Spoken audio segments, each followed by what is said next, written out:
I feel good, you look great, I like you, I can't wait. A first time, a first date, you're so fine, I'm so late. You sip wine, I drink straight. Okay, ayun na, isang magandang araw ulit dyan sa lahat ng mga ka-DIY natin dyan, especially sa mga beginners. Ay mga ka-DIY, meron tayong customer dito, no? Ito, malaki pa pinanggalingan. And then, ang naging issue nito, bigla na lang daw naggagaral-gal yung kanyang andar. So, ayan, power on natin. Power on, and then kapag trinotel natin mga ka-DIY, ayan, no? So, nanginginig siya mga ka-DIY, hindi siya nagtutuloy. And then, kapag ganito ang issue, isa sa una agad natin dito chine-check yung kanyang hall sensor. So, dito yan mga ka-DIY yung kanyang hall sensor. Ayan, o. Ayan, gamitan agad natin ang device. At yan, ito yung device natin mga ka-DIY. Even though meron na rin akong tutorial dyan, no, kung paano naman gumamit ng tester at paano i-check yung hall sensor. Pero dito device para mabilisan tayo. Dito naman di ka naman malilito kasi 5 wire lang yan. And then 5 wire din naman yun dito sa kanyang hall sensor. So bunutin ko lang to, isaksak natin dito. At yan, sinaksak na natin mga ka-DIY. Positive, negative, and then yung yellow, green, blue. And then meron tayong ilaw dito. And then, ang gagawin lang natin yung mga ka-DIY, ikutin lang natin yung gulong at makikita natin naglalaro yung ilaw. Yan, mapapansin nyo yung ilaw dito, no? Hindi umiilaw yung isang LED. Ibig sabihin yan, may tama yung kanyang hall sensor. Yung ganito mga device, mga ka-DIY, makakabili kayo niya sa Shopee, no? So, ganyan ang itsura niyan. Yan. Para do sa mga beginners, para mabilis nyong matrace yung sira ng inyong mga e-bike. So, marami naman tutorial dyan mga ka-DIY. So, dito, sira yung kanyang hall sensor. Bubuksan natin na isang mabilis, kakalasin natin to kasi nandito sa loob ng motor yung hall sensor niyan. Okay yan mga ka-DIY, nakalas na natin. Ito na siya. Ito mahirap-hirap lang magkalas nung ganito minsan. Kasi meron pa siya mga kadena, tapos yung mga ganito. Tsaka tong kanyang yung sa angkasan. Yan. Medyo marami kang kakalasin. Dito mga ka-DIY, nakalas na natin kabilaan. Bubuksan na natin to. Yung kanyang Allen bolts.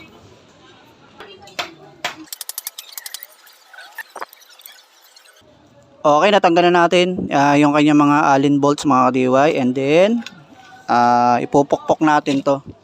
Pero dahan-dahan lang, no? Huwag niyong pupersahin. Kasi minsan stuck ito, delikado, pwede ito mabasag, kaya dahan-dahan lang. Yan, ito mukhang okay to mga ka-DIY. Umikot kasi siya agad eh. So malambot pa siya. Yun, napakalinis mga ka-DIY, oh. Ang ganda ng laman. Mukhang bumigay lang talaga yung kanyang hall sensor. Nandito yung hall sensor niya, yun, oh. So, paangatin ko lang to mga ka-DIY. At yan, ito na nga mga ka-DIY. Ito yung papalitan natin na hall sensor. Pero bago natin palitan yan, i-double check natin yung wiring. Baka naman kasi may putol. Okay? So, yung dito niya, continuity natin yan mga ka-DIY to. Yan. Kasi minsan may putol dito mga ka-DIY sa cord niya, kaya minsan ganun. Kaya itetest muna natin ang continuity. Okay, ito na yung tester natin. Yan. Tapos, yan. Isa-isahin natin para sigurado. Dito muna tayo sa red. Red dito. Siyempre red din dun sa kabila. Okay. Black. Ito tayo sa black. Okay. Dito tayo sa green. Okay.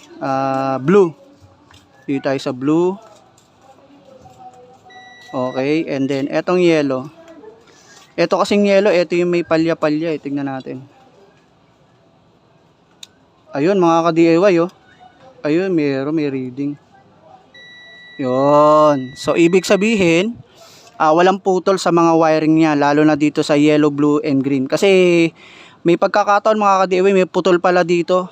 Yan, minsan dito sa dulo, minsan dito sa...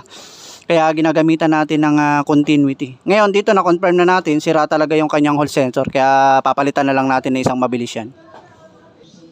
Okay mga ka-DIY, kakalasin na natin yung kanyang luma.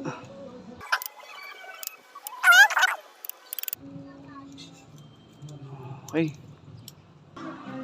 At iyon mga ka-DIY, dahil wala na akong may board, ang ilalagay ko sa kanya na hall sensor ay itong tinatawag na individual hall sensor. Yan. Yan. Kasi itong mga natitira kong may board, pang ano kasi to, pang differential motor, malalaki. So ito ilalagay ko, individual mga ka-DIY. Pwede naman yan. Yan. So gawin ko na lang ng isa mabilis. Yan, lagyan natin ng pandikit. Nalagyan talaga yan. Para hindi siya umangat kapag ka-umaandar. Okay yan mga ka-DIY, nakabit na natin. Individual na siya mga ka-DIY. Ayan. Yan, susundan mo lang naman yan yung positive, negative, green, yellow, blue. So, ito, wala na to. So, kung paano natin ginalas, kakabit na lang natin ng isang mabilis. Pakita ko na lang sa inyo sa dulo na okay na to mga ka-DIY. Okay yan mga ka-DIY, nakabit na natin. Isang mabilisan lang, no. Ito, dito hindi pa natin na nilalak. So ayan yung kanyang phase wire, and then nandito yung kanyang mga hall sensor socket. So ayan, power on. Naka-power on na yan. Throttle natin mga ka-DIY.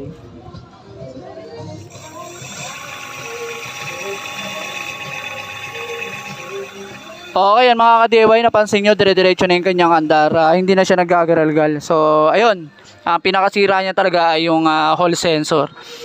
Okay yan, inayos na natin yung wiring niya, no. Ayun, no. Naka-shrinkable tube na yan, and then throttle ulit, final. Okay, so ayun, ang ganda lang mga ka-DIY. Maraming salamat sa panonood.